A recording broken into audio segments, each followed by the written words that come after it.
애청자 여러분 안녕하십니까. 카플러뉴스 제임슨입니다. 먼저 오늘의 주요 뉴스 헤드라인 전해드립니다. 부유층 대상 미행강도 사건들은 사우스 LA 갱단들의 조직범죄라고 경찰이 밝혔습니다. 17개 갱단들이 잇따른 미행강도 사건들에 연루됐다는 것이 경찰의 분석입니다. 한인타운 인근 지역에서 대낮에 이유 없이 칼을 휘둘러 행인을 살해한 용의자가 공개 수배됐습니다. 다운타운 지역에서는 차로 행인을 들이받은 뒤 금품을 강탈하는 충격적인 강도 사건이 발생했습니다. 인플레이션으로 미국인들의 생활비가 크게 올랐습니다. 텍사스주가 자체적인 국경 검문을 시작하면서 물류 정체가 심각합니다. 트럭 기사들은 항의 시위도 벌였습니다. 러시아 행군의 핵심 전함인 모스코바 호가 침몰해 러시아군이 큰 타격을 입었습니다. 20년간 똑같은 번호만을 적어냈던 여성이 마침내 로또에 당첨돼 화제입니다. 바이든 대통령의 지지율이 역대 최저를 기록했습니다. 실업수당 청구 건수가 팬데믹 이전보다 더 적어졌습니다. 이상은 오늘 전해드릴 주요 소식 헤드라인입니다. 4월 14일 목요일 카플러뉴스 지금부터 시작합니다. 여러분, Let's go.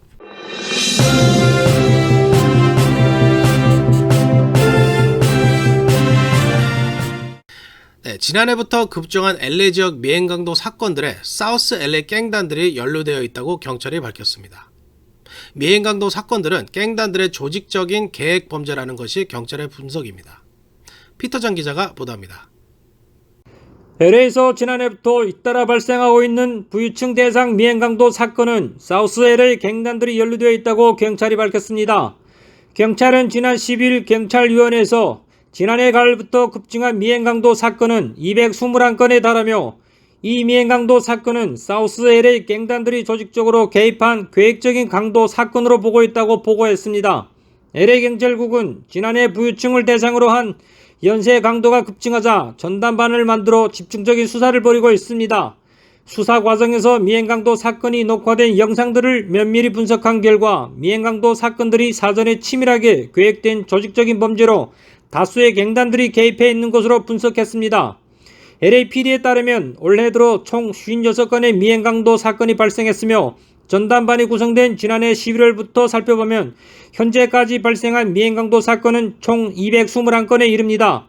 조나단 티페 캡틴은 이날 경찰위원회 보고에서 미행강도 사건들을 조사한 결과 최소 17개의 갱단이 연루된 것으로 보인다며 부유층을 대상으로 한 미행강도 사건이 최근 다시 증가하는 추세라고 말했습니다.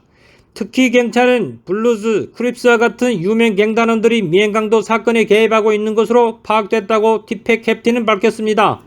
경찰은 미행강도들이 명품 매장이나 보석가게, 고급 식당, 나이트클럽 인근에서 고급 시계나 차량, 값비싼 보석을 한 사람들 중에서 범행 대상을 물색하고 있으며 타겟이 정해지면 이를 조직원들에게 알리고 현장에서는 망을 보는 공범을 지정하는 등 역할 분담도 하고 있다고 밝혔습니다. 이날 경찰위원회에서는 붙잡힌 미행강도범들이 풀려나는 일이 반복되고 있는 것에 대한 문제도 지적됐습니다. 마이클 무어 경찰국장은 체포됐다 석방되는 일이 반복돼 범죄를 저질러도 처벌받지 않는다는 생각이 퍼지면서 범죄가 증가하고 있는 것이라고 지적했습니다. 윌리엄 브릭스 경찰위원장도 현재 형사사법 시스템은 전혀 작동하지 않고 있다. 해결책을 찾아야 한다고 우려를 나타냈습니다. 카플러뉴스 피터장입니다. 한인타운 인근 유가와 보니브레에서 대낮에 발생한 묻지마 살인 사건의 용의자 얼굴이 공개됐습니다. 경찰은 오늘 이 용의자의 얼굴을 공개하고 제보를 기다리고 있습니다. 이 용의자는 지난 4월 8일 오후 2시 30분경 유가와 보니브레에서 34살 남성에게 칼을 휘둘러 살해했습니다. 아무런 이유가 없는 묻지마 살인이었습니다. 이 용의자는 범행 후 윌셔 블루바드를 거쳐 다시 북쪽으로 도주했는데 이 과정에서 우연히 만난 또 다른 남성 2명에게 또 칼을 휘둘러 살해를 시도했습니다. 이 살인 미수 범행도 이유가 없는 묻지마 범행입니다. 지금 용의자의 얼굴 보이시죠? 경찰이 인근 감시 카메라에 포착된 용의자의 얼굴을 오늘 공개한 것입니다. 네, 차로 행인을 친 뒤 쓰러진 사람에게서 금품을 강탈해가는 대담한 신종 범죄가 등장했습니다. LAPD가 최근 다운타운 주얼리 디스트릭트에서 발생한 사건 영상을 공개한 것입니다. 이 영상에서 강도들은 보석 가게에서 나온 여성이 탄 차량을 뒤쫓아가 신호에 걸리자 용의자 가운데 한 명이 이 여성의 차량 유리창을 깨부수며 절도를 시도했습니다. 여성이 도로 위로 도망치자 용의 차량은 속도를 내 여성을 차로 들이받았습니다. 여성이 차에 받쳐 도로에 쓰러지면서 무언가를 떨어뜨렸고 용의자들은 그것을 주워서는 급히 도망쳤습니다. 용의자는 당시 반자동 권총을 소지하고 있었습니다. 경찰은 영상을 공개하고 주민들의 적극적인 제보를 당부했습니다. 네, 물가가 치솟고 있어 미국인들의 생활비 부담이 가중되고 있습니다. 3년 전에 비해 한 달 생활비가 $300 이상 더 늘어났습니다. 제니박 기자가 보도합니다. 물가가 급등하면서 미국인들의 가구당 월 생활비가 크게 늘고 있어 생계 부담이 가중되고 있는 것으로 나타났습니다. 무디스 애널리틱스는 최근 주간 동형보고서에서 가스값 및 식료품가 급등으로 인해 미국인 한 가구당 월 평균 $327의 생활비 부담이 늘어났다고 추적했습니다.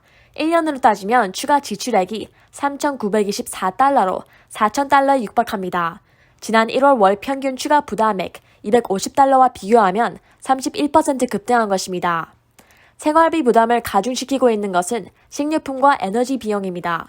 밀가루, 우유, 계란 등 식료품 가격 최근 가격이 두 자릿수로 급등했습니다. 연방노동통계국 BLS에 의하면 밀가루는 14.2%, 우유 13.3%, 계란 11.2%가 올랐습니다. 과일과 채소 가격도 8.5% 올랐습니다.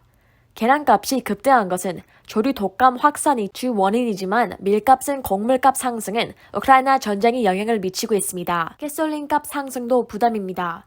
전력 비축료 방출도 상승세는 꺾었지만 가격 내림 속도는 더디기만 합니다. 카플 뉴스 제니박이었습니다. 네, 텍사스주가 바이든 행정부의 이민 정책에 반발해 국경 지역에서 화물 트럭들에 대해 자체 검문을 강화했습니다. 이 때문에 텍사스 국경 지역에서는 검문을 기다리는 멕시코 화물 트럭들이 수마일 길게 줄을 서 대기해야 합니다. 물류 정체가 심각하고 운전기사들은 항의 시위까지 벌였습니다. 제프리 기자가 보도합니다. 텍사스주가 연방 당국과는 별도로 국경 검문을 대폭 강화하면서 미국과 멕시코 간 수출입 물류가 큰 차질을 빚고 있습니다. 이로 인해 멕시코 트럭 기사들은 국경 지역에서 항의 시위까지 벌였습니다. 텍사스 국제생산협회 TIPA는 1억 5천만 달러 상당의 과일과 채소가 국경에 정체되어 있는 상태라고 밝혔습니다. 멕시코 대형차 제조협회 ANPACT는 멕시코산 세미트럭의 미국 수출이 며칠 사이 80% 급감했다고 밝혔습니다.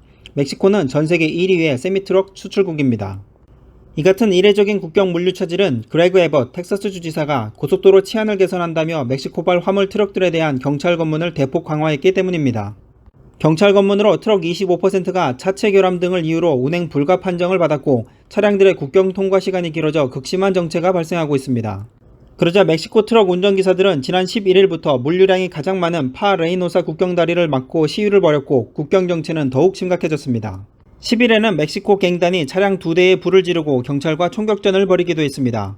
14일 현재 파 레이노사의 봉쇄 시위는 종료된 상태입니다. 물류 정체가 심각해지자 멕시코 누에보 레온주는 자체 트럭 검사를 강화하기로 하고 텍사스의 검문 중단을 요구해 관철시켰습니다.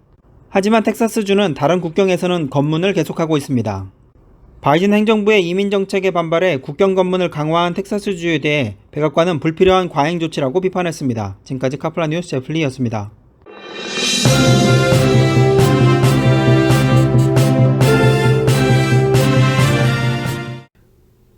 네, 러시아 해군의 핵심 전함으로 흑해 함대 플래그십인 미사일 수냠 모스코바호가 침몰했습니다. 우크라이나군은 자신들이 쏜 미사일 2발에 맞았기 때문이라고 주장하고 있습니다. 하지만 러시아는 예인 도중에 태풍을 만났기 때문이라고 밝혔습니다. 러시아군의 상당한 타격이 예상됩니다. 피터장 기자가 보도합니다. 러시아 흑해함대 기함인 미사일 순항함 모스크바호가 침몰해 러시아군이 큰 타격을 입었습니다. 러시아 국방부는 전함에서 탄약이 폭발해 선체가 손상됐으며 예인 도중 태풍을 만나 침몰했다고 발표했습니다. 스푸트니크 통신에 따르면 국방부는 성명을 통해 모스크바호가 목적지 항구로 예인되던 중 탄약 폭발 후 화재로 인한 선체 손상 때문에 균형을 잃고 태풍 속에서 침몰했다고 밝혔습니다. 국방부는 이 군함이 폭발에 따른 화재로 심각한 손상을 입었으며 승조원들은 모두 구조됐다고 발표했습니다. 그러나 막심 마르첸코 우크라이나 오데사 주지사는 전날 텔레그램에서 우크라이나 해군이 넵튠 미사일 2발이 모스크바호에 명중했다고 밝혀 침몰 원인을 놓고 논란이 벌어지고 있습니다.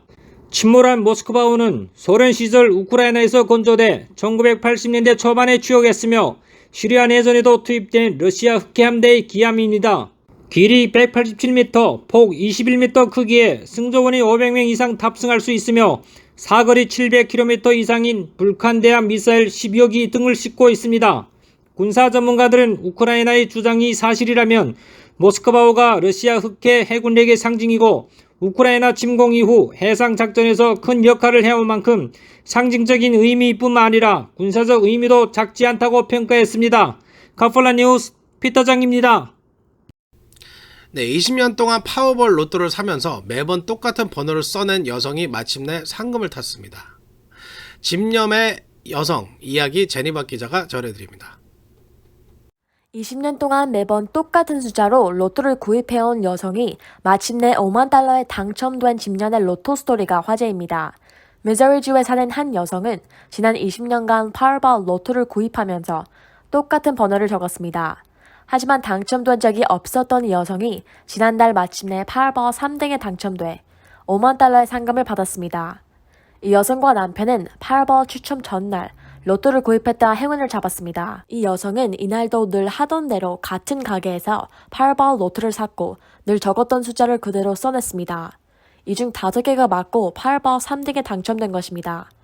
이 여성은 휴대전화로 번호를 확인했더니 숫자 4개가 맞다. 정말 기분이 좋았다. 믿을 수가 없었다고 말했습니다.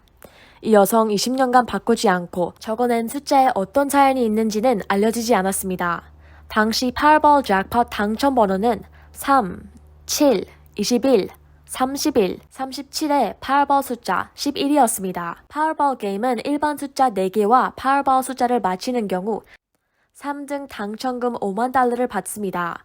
모든 숫자를 맞히면 잭팟 상금을 받게 되고 파워볼을 제외한 일반 숫자 5개를 맞히면 2등 당첨금 10만 달러를 받습니다. 카폴라 뉴스 제니박이었습니다. 네, 아마존 인플레를 이유로 판매자 수수료 인상을 예고해 반발이 터져나가고 있습니다. 아마존은 인플레이션을 이유로 3자 판매자의 5%의 추가 수수료를 부과하기로 했습니다. 오는 28일부터 아마존의 풀필먼트 서비스를 이용하는 미국의 제3자 판매 업체들에게 5%의 추가 수수료를 부과합니다. 아마존 측은 유가와 인플레이션이 더 큰 도전을 불러왔다고 설명했습니다. 하지만 아마존은 지난 1월에도 수수료를 인상한 바 있어 3개월 만에 또다시 수수료를 인상한 데 대한 반발도 적지 않습니다. 네, 바이든 대통령의 지지율이 또다시 최저치를 기록해 바닥 상태입니다. 인플레가 가장 큰 이유입니다. 제프리 기자가 보도합니다. 바이든 대통령의 지지율이 속절없이 떨어지며 역대 최저치를 기록했습니다. 바이든 대통령의 지지율은 최악의 인플레이션과 우크라이나 전쟁 등 악재가 속출하면서 급락하고 있습니다. 퀴니피엑 대학이 지난 7일부터 11일까지 성인 1,412명을 대상으로 한 조사에서 바이든의 지지율은 33%에 불과했습니다. 정치 분석 매체 538이 그간 각종 여론조사를 취합한 자료를 보면 지지율은 33%대로 지난 1월 7일부터 10일 조사 때와 같은 최저 기록입니다. CNBC 방송이 7일부터 10일까지 800명을 상대로 한 조사에서도 바이든의 지지율은 38%로 최저치를 갈아치웠습니다. 바이든의 지지율 부진은 무엇보다 팬데믹 이후 가중된 공급난과 시중에 풀린 막대한 자금으로 인한 인플레이션 등 경제 상황이 큰 영향을 미친 것으로 보입니다. CNBC 조사에서 바이든의 경제정책을 지지한다는 응답은 4번 연속 하락해 35% 수준에 불과했습니다. 또 응답자의 47%는 경제 상황이 열악하다고 답변했습니다. 이는 2012년 이래 같은 항목 조사에서 최고치입니다. 우크라이나 전쟁 초기 강공책으로 지지율 상승세가 잠시 나타났지만 그때뿐이었습니다. 여론조사 전문가인 마이카 로버츠는 CNBC에 이전에는 경제에 벌어질 일에 대한 불안감이 더 컸지만 지금은 실제 벌어지고 있는 일에 대해 훨씬 더 비관하는 지점으로 이동했다며 이 비관론을 덮어버릴 수 있는 것이 없어 이제 이를 더 피할 수 없게 됐다고 말했습니다. 지금까지 카플라 뉴스 제플리였습니다. 네, 4월 초 주간 실업수당 청구 건수는 소폭 상승했지만 여전히 최저 수준인 것으로 나타났습니다. 노동부는 오늘 지난주 전국 실업수당 청구 건수는 18만 5천 건으로 집계됐다고 밝혔습니다. 이는 53년 만에 최저치였던 전주보다 1만 8천 건 증가한 것이긴 하지만 팬데믹 직전보다는 낮은 수준입니다. 팬데믹 직전인 2020년 초 미국의 신규 실업수당 건 청구 건수는 22만여 건이었습니다.